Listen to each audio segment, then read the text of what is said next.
Hi guys, welcome back to my new vlog. ಈ vlog all about waste item turn into designer piece part 1 ಮತ್ತು ವ್ಲಾಗ್ಸ್ನ ಹಾಕ್ತಾ ಇರ್ತೀನಿ. ಇದೇ ವಿಷಯವಾಗಿ ನೋಡ್ತಾ ಇರಿ ವ್ಲಾಗ್ಸ್ನ, ಯಾರು ಮಿಸ್ ಮಾಡಬೇಡಿ. ಸಬ್ಸ್ಕ್ರೈಬ್ ಮಾಡೋದು ಮರಿಬೇಡಿ ಮೊದಲನೇದಾಗಿ. ಸೊ ಇವತ್ತಿನ ಈ ವಿಡಿಯೋದಲ್ಲಿ ಈ ಪೀಸನ್ನು ಹೇಗೆ ಮಾಡೋದು ಅಂತ ಹೇಳಿ ನಾನು ಹೇಳ್ಕೊಡ್ತೀನಿ. ಈ ಪೀಸ್ ಏನು ಅಂದರೆ ಫೋಮ್ ಶೀಟ್ ಮೇಲೆ ಬಟ್ಟೆಯಿಂದ ಪೇಂಟಿಂಗ್ನ ಕ್ರಿಯೇಟ್ ಮಾಡಿರೋದು.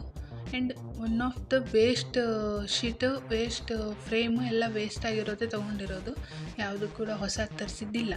ಇಲ್ಲಿ ನಾನು ಏನೇನು ವೇಸ್ಟ್ ಯೂಸ್ ಮಾಡಿದ್ದೀನಿ ಅಂತ ಈಗ ಹೇಳ್ತಾ ಹೋಗ್ತೀನಿ, ಕೇಳ್ತಾ ಹೋಗಿ. ಸ್ವಲ್ಪ ಸ್ಪೀಡಾಗಿ ಹೇಳ್ತೀನಿ, ಬೇಗ ಕ್ಯಾಚ್ ಮಾಡಿ.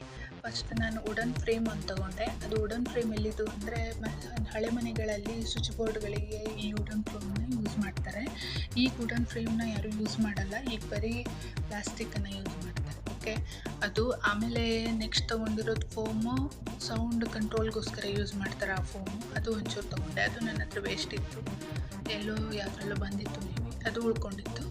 ಆ್ಯಂಡ್ ಅದ್ರ ಮೇಲೆ ಪೇಪರಿನಲ್ಲಿ ಡಿಸೈನ್ ಬಿಡಿಸಿದೆ. ನನಗೆ ಯಾವ ರೀತಿ ಬೇಕು ಅಂತ ಡಿಸೈನ್ ಬಿಡಿಸಿ ಆ ಫೋಮ್ ಮೇಲೆ ಕಟ್ ಮಾಡಿದ ಮೇಲೆ ವೇಸ್ಟ್ ಶೀಟಿಂದ ಅದನ್ನು ಕವರ್ ಮಾಡಬೇಕು. ಸೊ ರೆಡ್ ನಾನು ಕವರ್ ಮಾಡ್ತಾಯಿದ್ದೆ, ಅಷ್ಟೊತ್ತಿಗೆ ನನಗೆ ಇದು ನೆನಪಾಯಿತು ಪೇಂಟ್ ಮಾಡಬೇಕು ಅಂತ ಹೇಳಿ. ನೀವು ಮೊದಲೇ ಇದೆಲ್ಲ ಕಟ್ ಮಾಡೋದು, ಬಟ್ಟೆಯಿಂದ ಕವರ್ ಮಾಡೋಕ್ಕೂ ಮುಂಚೆ ಪೇಂಟ್ ಮಾಡಿ ಇಟ್ಕೋಬೇಕು. ಅದನ್ನು ಮರಿಬೇಡಿ, ಯಾಕಂದರೆ ಅದನ್ನು ಒಂದಿನ ಇಡೀ ಒಣಗಿಸ್ಬೇಕಾಗ್ತದೆ. ಪೇಂಟ್ ಮೇಲೆ ಹಚ್ಚೋ ಬೇಸ್ ಇಲ್ಲ ಅಂದರೆ ಒಂದಿನ ಇಡೀ ಒಣಗಿಸ್ಬೇಕು. ಯಾಕಂದರೆ ನನ್ನ ಹತ್ರ ಈಗ ಬೇಸ್ ಇಲ್ಲ ಸದ್ಯಕ್ಕೆ, ಅದಕ್ಕೆ ನಾನು ಒಂದಿನ ಇಡೀ ಒಣಗಿಸಿದ್ದೀನಿ. ಅದು ಎಲ್ಲರೂ ಕ್ರ್ಯಾಕ್ಸ್ ಇದೆಯಾ ಏನಾದ್ರು ಬರುತ್ತಾ ನೋಡಿ.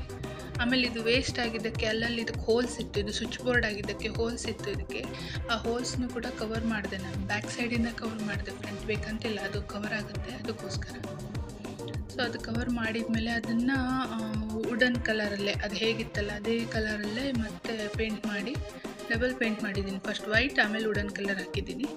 ಮಾಡಿ ಫೋಮ್ ಮೇಲೆ ಈ ರೀತಿ ಬಟ್ಟೆನ ಕಟ್ ಮಾಡಿದ ಜಾಗದೊಳಗೆ ಅದರ ಸೈಜಿಗೆ ಸಿಕ್ಕಿಸ್ಕೊಳ್ತಾ ಹೋಗಬೇಕು.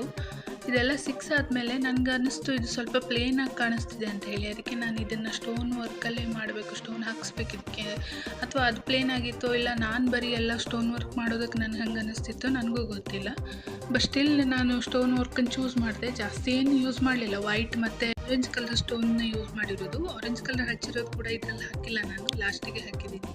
ಬಟ್ ಇದು ಸೂಪರಾಗಿ ಕಾಣ್ತಾ ಇತ್ತು, ಎಲ್ಲ ವೇಸ್ಟಲ್ಲೇ ಮಾಡಿರೋದು. ನಾನು ಆರೆಂಜ್ ಅಂದೆ ತಾನೇ, ಆಗ ಅದು ಹೀಗೆ ಕಾಣ್ತಾ ಇತ್ತು. So one of the waste ಐಟಮ್ಸ್ನ ಯೂಸ್ ಮಾಡಿಕೊಂಡು ಮಾಡಿರೋದು.